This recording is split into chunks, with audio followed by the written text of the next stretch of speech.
안녕하세요. 클래식 음악을 사랑하시는 여러분. 오늘은 제가 모차르트의 그 성가곡을 소개해 드리려고 합니다. 모차르트의 그 일생을 보면요. 특히 그 밀로스 포만 감독이 만든 아마데우스라고 하는 영화를 보면 모차르트를 아마 굉장히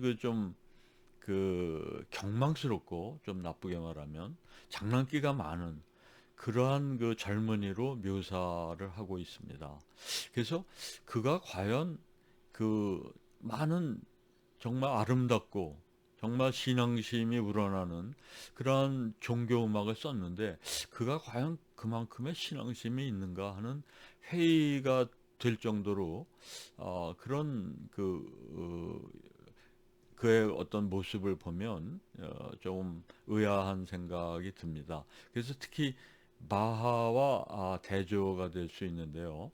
바하는 거의 30년 동안 그 라이프치히에 있는 세인트 토마스 교회, 성 토마스 교회에서 이제 그 지휘자 겸 그 음악 감독으로 재직하면서 매주 그 예배에 쓰는 곡을 작곡했고 수많은 칸타타를 썼습니다. 그래서 그는 굉장히 신앙적으로도 독실하고 아주 경건한 인물로 되는데, 모차르트는 어떻게 보면 그 영화에서 보여주는 것처럼 굉장히 경망스러운 모습을 보여주는데, 그의 성가곡을 들어보면 과연 어떤 느낌이 드는지 한번 이 음악을 통해서 한번 알아보려고 이 클립을 준비를 했습니다. 그래서 제가 이제 이 제목을 이렇게 모차르트 성가곡, 모차르트의 죽음에 대한 생각, 이런 걸로 제가 한번 꾸며 보려고 합니다.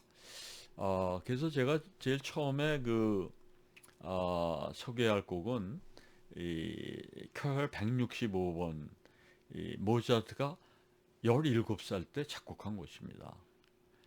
그러니까 우리나라로 치면은 그 고등학생 때 작곡한 곡인데, 어떻게 이렇게 정말 듣는 이로 하여금 아주 경건하고 신앙심이 생기게 만드는 곡을 10대 소년으로 썼을까 하는 아주 그 의문이 드는 그런 곡인데, 이 곡은 모차르트가 그 당시에 아버지하고 이태리 여행을 갔는데, 이태리 여행에서 굉장한 각광을 받게 됩니다. 그래서 여러 이제 이 오페라나 가곡이나 이런 이제 곡들을 주문받게 되죠. 그때 쓴 곡입니다. 그래서 밀라노에서 아마 초연을 한 걸로 알고 있습니다. 그래서 이 곡은 이제 크게 이제 세 개의 곡과 짧은 레시타티보가 있는데, 그 마지막 곡이 알렐루야입니다. 알렐루야는 그 가사가 간단해요. 그냥 처음부터 끝까지 알렐루야만 있습니다. 근데 정말 너무 아름답고 정말 그 무결점의 음악이라고 할 수 있습니다. 10대 때 작곡했으리라고는 믿어지지 않을 정도의 아름다운 곡이고, 나중에 그 영화 아마데우스에도 나오지만 그, 그 이제 모차르트 음악을 들은 이제 그 조셉 프란스 조셉 2세인가요? 이제 그 왕이, 야, 그 곡이 너무 복잡하네. 음표가 너무 많은 거 아니야? 그랬더니 모차르트가, 내 음악에는 단 하나의 그 음표도 이 쓸데없는 그런 음표가 없습니다. 라고 말했는데, 바로 이 곡이 이제 그러한 곡입니다. 그래서 정말 천의 무봉, 하늘의 옷은 바느질한 자국이 없다라는 것처럼 거의 무결점의 곡이라고 저는 생각을 하고 있습니다. 여러분들이 들어보시면 아마 실감을 하실 겁니다. 특히 이 곡은 영화 오케스트라의 소녀라는 영화에 나오는 걸로 더 유명해졌습니다. 이 영화의 원 제목은 100 Men and a Girl이라고 하는 제목인데요.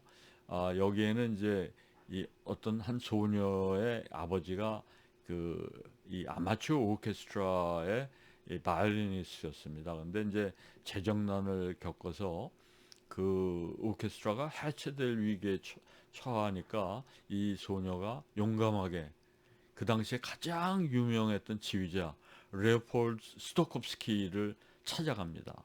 그래서 몰래 스토콥스키가 이제 그 리허설을 하고 있는 데를 잠입해 들어가서 숨어 있는데 마침 이 알렐루야를 이제 리허설을 하는데 그 객석에서 갑자기 일어나서 이 노래를 부릅니다. 그래서 이제 놀라서 스토콥스키가 만나게 돼서 이제 그 악단을 이제 지휘하게 되는 그러한 스토리인데, 제가 여기 보면 이게 이제 그때 영화의 포스터입니다. 그 위에 있는 소녀가 바로 디아나 더빈이라고 하는 배우로서 정말 이 곡을 유명하게 만든 배우고, 그 밑에 이제 지휘자 레오폴드 스토콥스키라고 이제 되어 있죠. 이분은 지휘봉을 안 쓰고 손으로만 지휘하는 걸로 유명한 지휘자죠. 제가 이 영화를 제가 초등학교 때, 지금은 없어졌지만 그 명동성당 근처에 그 중앙극장이라고 있었습니다. 그래서 중앙극장에서 제가 본 기억이 있는데, 지금도 장면 장면이 생생하게 기억이 나는 그러한 영화입니다. 두 번째로 제가 소개해드릴 모차르트의 그 성가곡은 대관식 미사입니다. 표가 301번인데요. 독일어로는 이제 크레눅스 메스, 크레눅이라고 하는 거가 이제 그 대관식이라는 뜻입니다. 그래서 영어로는 코로네이션 매스라고 부릅니다. 코로네이션 대관식이죠. 근데 이게 왜 대관식이냐면 그 당시에 아마 그 레오폴드 2세인가요? 가 이제 보헤미아 왕으로 이제 등극을 하게 되면서 대관식을 하게 되는데, 그때 쓰려고 작곡했던 것으로 알려져 있습니다. 그래서 그런데 실제로는 그 대관식에 쓰여지지는 않았다고 합니다. 그런데 이제 그냥 이름은 그냥 대관식 미사로 그냥 쓰고 있습니다. 근데 제가 철자가 틀렸네요. HG가 빠져 있습니다. 아뉴스 데이. 제가 철자를 잘못 써서 죄송합니다만, 아뉴스 데이라고 하는 것은 신의 어린 양이라고 하는 뜻입니다. 그래서 거기에 나오는 이제 그 키리에 뭐 글로리아 상투스 베네딕투스 쭉 나오고, 마지막에 이제 아뉴스 데이 키톨리스 페카타 문디, 이제 세상의 그 죄를 짊어지고 가는 어린 양이라고 하는 뜻인데, 철자가 틀려서 죄송합니다. 근데 제가 그 대학 시절에 그 뭐 여러 가지 이제 놀러 다니고 뭐 이제 술도 먹고 뭐 약간 좀 그 뭐 방황하는 그런 시절을 보낼 때, 여러 가지 뭐 잡기나 놀이나 이런 거에 이제 탐닉해 있을 때, 그런 거에 빠져 있다가도 밤에 집에 와서 이 모차르트의 이 대관식 미사의 마지막 아뉴스 데이를 들어보면, 그 머릿속에 있던 그 잡다한 생각이나 어떤 그런 이 방황하고 방탕한 그런 여러 가지 잡념들이 없어지고 마음이 정화되는 것을 제가 많이 느꼈습니다. 그래서 여러분들도 혹시 그 마음이 번잡한 그런 그 복잡할 때 이 곡을 들으면 마음이 정화되고, 음악이 얼마나 그 인간의 영혼을 정화시키는가, 순화시키는가 하는 것을 체험하게 될 거라고 저는 생각이 듭니다. 그리고 세 번째로 제가 소개할 거는 라우다테 도미눔. 요거는 이제 소위 그 구도자를 위한 저녁 기도에 나오는 이 6곡의 곡인가 그 중에 나오는 이 곡인데, 이게 독립적으로도 불려집니다. 그래서 일종의 콘서트 아리아처럼 부르는데, 이 정말 성스럽고 아주 서정적인 멜로디를 갖고 있습니다. 이 라우다테, 그러니까 이제 찬송할지어다, 그 신에게 이 찬송을 드립니다. 뭐 이런 뜻인데요. 도미눔은 아마 도미누스의 그 3인칭격으로 아마 도미눔 이렇게 된 것 같습니다. 제가 라틴어는 잘 모르지만 이게 이제 그 이후에 그 보면 이 그 이 나중에 모차르트가 작곡한 그 오페라 레노제 디 피가로 피가로의 결혼에 나오는 아주 그 백작 부인의 서정적인 아리아가 두 곡이 있습니다. 2막에 나온 포르자모르라고 하는 곡은 이제 이 사랑의 신이시여 나를 좀 위안해 주소서. 내가 나의 정말 그 결혼할 때 그 사랑은 남편의 사랑은 없어지고 정말 이제 이게 이 남편의 사랑은 없어졌는데 이게 어떻게 리커버를 할 수 있을까요? 아니면 나에게 죽음을 주세요. 뭐 이런 아주 간절한 노래가 있고요.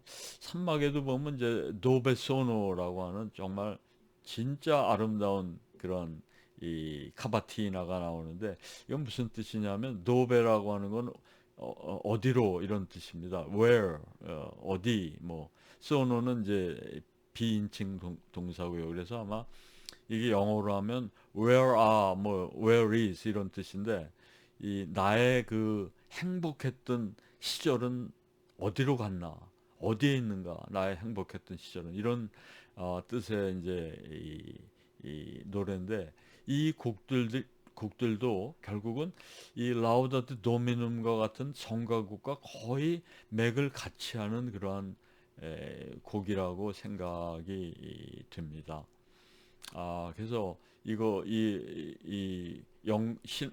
그 어떤 신에게 그 어떤 찬송을 드리는 이 곡과 이 피가로의 결혼에 나오는 백작 부인의 어떤 잃어버린 사랑에 대한 어떤 간구라 그럴까요? 뭐 이런 것들이 사실은 거의 같은 맥락에서 작곡이 된 게 아닌가 생각이 됩니다. 어, 네 번째로 제가 소개해드리고 싶은 곡은 아베베룬 코르프스. 이건 큐엘 601번으로 거의 이제 말년에 가까울 때 쓴 곡인데요.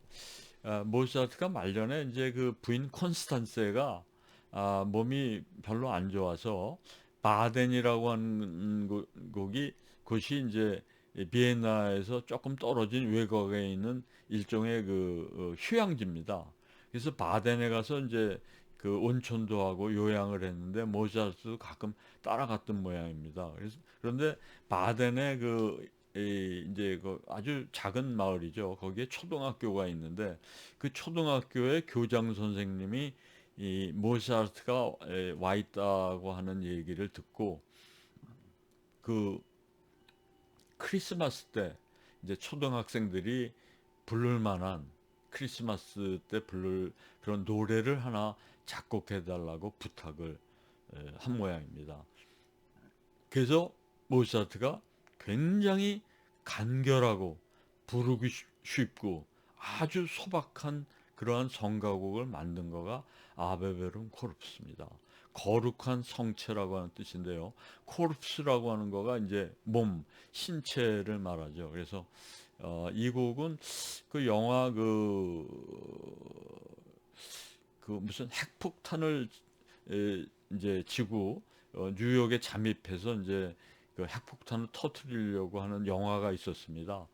그 영화가 조지 클루니가 나온 영화인데 그 조지 클루니가 이제 핵폭탄의 그 테러범을 잡는 그 영화인데 굉장히 재밌는 영화입니다. 그 영화의 마지막 부분에도 이제 이 아베베룬 코르프스가 배경음악으로 깔립니다. 그래서 바덴에서 이제 이 곡을 작곡했는데 바덴에서 이 곡을 작곡했던 그 모차르트가 작곡한 집이 있습니다. 그래서 그 집의 사진을 제가 보여드리려고 하는데 제가 그 사진을 제그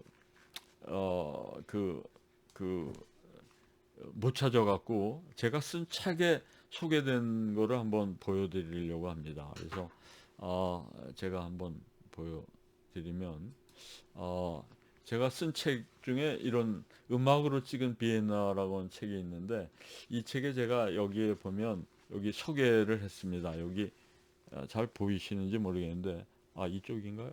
여기 보면 모차르트 호프라고 돼 있죠.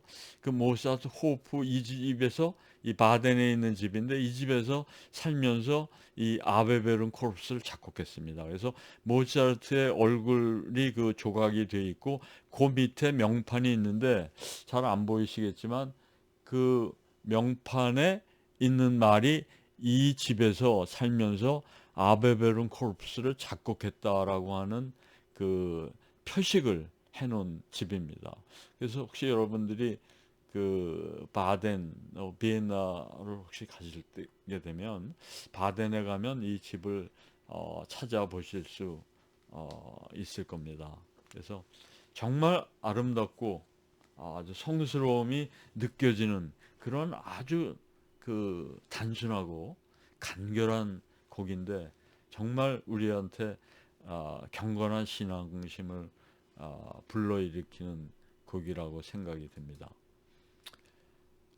그리고 제가 마지막으로 이제 소개하고 싶은 곡은 이제 이 큐엘 626번, 이게 마지막 번호입니다. 그래서 마지막 곡인데, 왜 마지막이냐? 결국 이 곡을 못 쓰고 죽었습니다. 그래서 이건 D 단조로 되어 있는 레퀴엠이죠. 그래서 정말 레퀴엠이 뭐 굉장히 많죠. 뭐 무슨 포레 레퀴엠도 있고, 브람스의 그 독일 레퀴엠도 있고, 베이토벤이 작곡했던 그 미사 솔렘니스 같은 그런 미사곡들이 있는데, 이 곡은 모차르트가 이제 죽기 전에 결국 미완성으로 남기고 죽은 그러한 이 곡입니다. 근데 이 곡은 그 원래는 그 어떤 사람이 주문을 했습니다. 그 주문한 사람의 이름이 이 프란츠 폰 발제크라고 하는 백작인데, 이 사람이 그 메신저를 통해서 곡을 하나, 진홍곡을 주문해 달라고 부탁을 했습니다. 그래서 이 곡은 이제 익명으로 해서 나중에 자기가 이제 작곡한 걸로 발표를 하려고 했던 그러한 곡입니다. 그래서 특히 이제 그 피터 셰퍼가 쓴 그 아마데우스에도 이제 이 곡을 주문받는 장면이 나오는데, 모차르트는 이때 이미 죽음을 예감하고 있었기 때문에 이 곡이 마치 자기의 죽음에 대한 진원곡이라고 생각하고서 굉장한 그 마음의 어떤 격정적인 그러한 그 뭐라 그럴까요? 그 회한이라고 그럴까요? 삶에 대한 애착, 또 죽음에 대한 생각을 이 곡에 반영했던 것 같습니다. 그런데 특히 이 중간에 나오는 라크리모자 디에스 일라, 이거는 이제 눈물의 날이라고 하는, 심판의 날에 모든 사람의 눈에 그 눈물이 가득한 그러한 날을 이제 이 묘사한 그러한 곡인데, 이 곡에 한 8마디까지 쓰고 모차르트가 죽었습니다. 그게 1791년 12월 5일에 이제 모차르트가 세상을 떠났는데, 이 곡을 이제 다 못 쓰고 죽었습니다. 특히 1절에 의하면 이, 이 곡을 이제 작곡하면서 침상에 누워서 이 라크리모사의 그 멜로디를 부르면서 눈물이 너무 나서 그 노래를 부르다가 중단했다고 하는 이야기가 있습니다. 그것은 이제 누구를 통해서 전해졌냐 하면은, 그 당시에 모차르트가 작곡한 오페라가 이제 디사우버 플레트, 그 마술필이라고 하는 오페라가 이제 초연을 해서 상연을 하게 됐는데, 그때 민중극장에서 상연하면서 대성공을 거두게 됩니다. 그래서 비로소 이제 수입도 생기고 뭐 이제 그럴 때인데, 그 이제 그 공연이 성공해서 그 단원들이 그 공연을 마치고 모차르트한테 방문을 했는데, 그때 모차르트가 이 침상에서 이 레퀴엠의 이 라크리모사를 부르다면서 그 눈물이 막 그 넘쳐서 마치지 못하고 정말 슬픔에 빠졌다라고 하는 것을 이제 목격한 이제 그 사람들이 나중에 전하는 이야기입니다. 그래서 이 곡은 작곡을 다 못 마쳤는데 그 후반부는 결국은 그의 제자였던 그 프란츠 지스마이어라고 하는 이제 사람이 이 제자였고 조수였습니다. 그래서 이 사람이 결국은 그 뒷부분을 완성해서 레퀴엠 626이 나오게 되었습니다. 그래서 제가 요게 이제 라크리모사 디에스 일라의 이 눈물의 날의 이 악보인데, 이 곡에 아마 이제 그 앞부분만 모차르트가 쓰고 뒷부분은 이제 지스마이어가 완성한 걸로 되어 있습니다. 그리고 이게 이제 D 마이너로 되어 있는데요. D 마이너는 모차르트한테는 굉장히 어떤 이 죽음, 아주 그 비장함, 이런 거를 표현하는 조였던 것 같습니다. 그래서 피아노 콘체르토 20번이 이게 466번인데요. 이게 D 마이너로 되어 있습니다. 21번은 그 유명한 그 엘비라 마디간 콘체르토인데 467번, 바로 그 뒤에 쓴 이 곡은 C 장조로 되어 있죠. 근데 요거가 이제 영화 아마데우스의 이 마지막 그 장례식이 이제 그 영화가 끝나고 엔딩 크레딧이 올라갈 때 이 466번의 2악장이 그 엔딩 크레딧에 쭉 나옵니다. 아주 그 모차르트의 죽음에 대한 거를 잘 표현해주는 곡으로 생각돼서 아마 밀로스 포만도 아마 그걸 염두에 두고 그 엔딩 크레딧 쓰지 않았을까 하는 생각이 듭니다.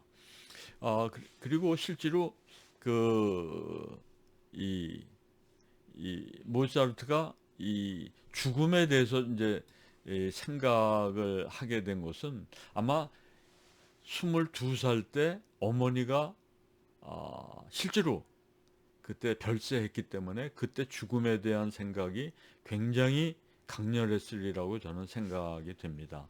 22살 때는 어떤 일이 있었냐면은 모차르트가 어머니와 함께 파리로 갑니다. 왜냐하면 잘츠부르크를 떠나서 뭔가 파리와 같은 큰 도시에서 음악적인 성공을 하기 위해서 파리를 방문합니다.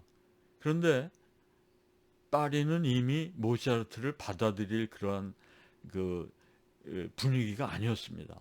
어렸을 때 파리를 갔을 때는 마치 신동으로서 갔거든요. 그래서 마치 이게 너무나 정말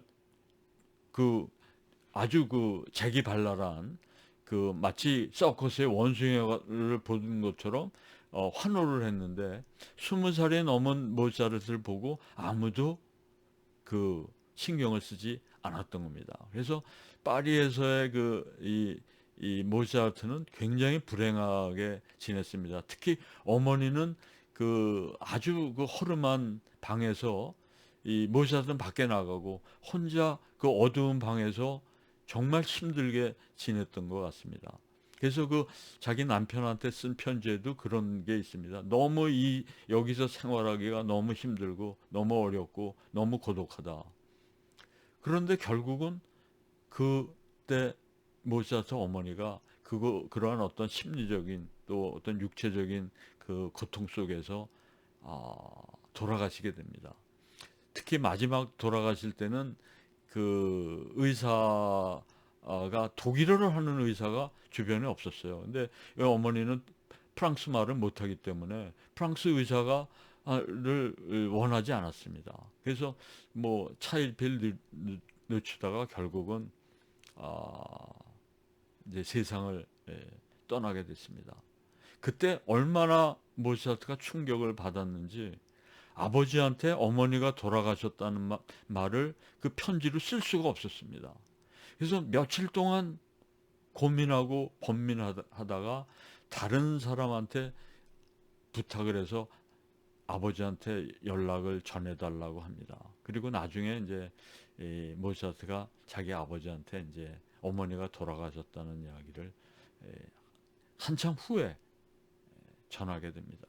그래서 이 실제로 모차르트가 살면서 20대 초반에 정말 젊었을 때 어머니의 죽음을 실제로 체험하고 굉장한 그 고통을 겪었을 거라고 생각이 됩니다. 그래서 이 모차르트 어머니는 파리에 가면 아마 노트르담 성당보다 더 큰 성당이 있어요. 그게 이제 상트 유스타시 유스타시 교회라는 에글리즈라고 하는 이제 교회가 있습니다. 그래서 유스타시 교회가 굉장히 큰데요. 그 중심부에 있습니다. 그래서 굉장히 큰 교회고 오르간이 어마어마하게 큰 성당입니다. 그래서 오르간 소리는 제가 여러 곳을 다녀봤지만 그 유스타시 성당보다 오르간의 그 음이 아주 장대한 데는 보질 못했습니다. 근데 이 모차르트 어머니가 이제 거기서 장례식을 하고 거기에 묻혔습니다. 그래서 그의 죽음에 대한 생각은 1787년에 자기 부친한테 쓴 편지에 잘 나타나 있습니다. 그래서 1787년은 모차르트가 그 후 11월인가요? 그때 이제 프라하로 돈 지오바니를 초연하러 떠나는 그 해입니다. 그래서 그의 죽음에 대한 생각이 잘 드러나 있는데 제가 여기서 소개하고 싶은 책이 하나 있는데 그 책은 이 책입니다. 그래서 여기 보시면 마이클 레비라는 분이 쓴 책인데요. 이 모차르트의 그 Life and Death 라고 하는 아주 정말 좋은 책을 썼습니다. 그래서 여러분들이 혹시 이 책, 일로 보여줘야 되네. 이 책을 한번 읽어보시면 굉장히 좋을 것 같습니다. 모차르트에 관한 책입니다. 그래서 모차르트의 삶과 죽음이라고 하는 그런 책인데 여기에 이제 굉장히 아주 상세한 설명과 분석을 하고 있는 그런 책인데 제가 여기 읽기가 좀 힘들어서 여기다 좀 써놨으니까 한번 같이 보시죠. 그래서 모차르트의 죽음에 대한 어떤 이 디스크립션은 이렇게 썼습니다. 죽음이라고 하는 것은 true best friend of mankind. 인간의 가장 진정하고 가장 좋은 친구가 바로 죽음이다. 이렇게 얘기를 자기 아버지한테 쓴 편지입니다. 그래서 거기 보면 It's the key to our true happiness. 어떤 진짜 행복에 대한 키라고 여겨진다. 이런 얘기죠. 그래서 내가 뒤에 보면 I never lie down in bed without thinking. 내가 밤에 침대에 누워서 잘 때마다 내가 젊은 나지만 내가 그 다음 날에도 서바이브 할 수 있을까? 정말 그 다음 날에 내가 깨어나서 살아 있을까조차 생각하기가 어려울 정도로 나는 매일 밤에 누워 잘 때마다 죽음을 생각한다. 뭐 이런 뜻입니다. 그래서 모차르트는 죽음을 20대 때도 죽음이 멀리 있는 게 아니라 바로 내 옆에, 내 가까이에 내일도 내가 죽을지도 모르는 그러한 생각을 하면서 살았던 게 아닌가 하는 생각이 듭니다. 그래서 그의 아버지한테 이런 죽음에 대한 생각을 쓴 편지를 보면 모차르트가 영화 아마데우스처럼 그렇게 뭐 천진난만하게 뭐 그냥 무슨 장난기 넘치는 그러한 삶을 살았던 것만은 아니고 정말 죽음을 진정 어떤 친구로서 생각하면서 바로 죽음을 가깝게 염두에 두고 살았던 게 아닌가 생각이 됩니다. 그래서 결국은 35살의 젊은 나이에 세상을 떠나게 됐는데 그의 성가곡을 들으면 정말 천의무봉과 같은 그런 아름다움과 서정성과 깊은 신앙심을 자아내는 그러한 곡들을 썼습니다. 그가 정말 신앙적으로 아주 경건하고 신앙심이 있었는지는 그거는 저희가 알 수 없습니다만은, 그가 작곡한 이러한 성가곡을 들을 때마다 우리의 마음이 정화되고 순화되고, 정말 경건한 자연과 어떤 세상과 신에 대한, 또 그런 자연에 대한 그 어떤 이 경건함이 자아내게 만드는 그러한 곡들을 쓴 그러한 작곡가가 모차르트고, 그래서 모차르트가 정말 위대한 작곡가라는 생각을 떨칠 수가 없습니다. 오늘은 이것으로 마치고 다음에 더 다른 내용으로 돌아오겠습니다. 안녕히 계십시오.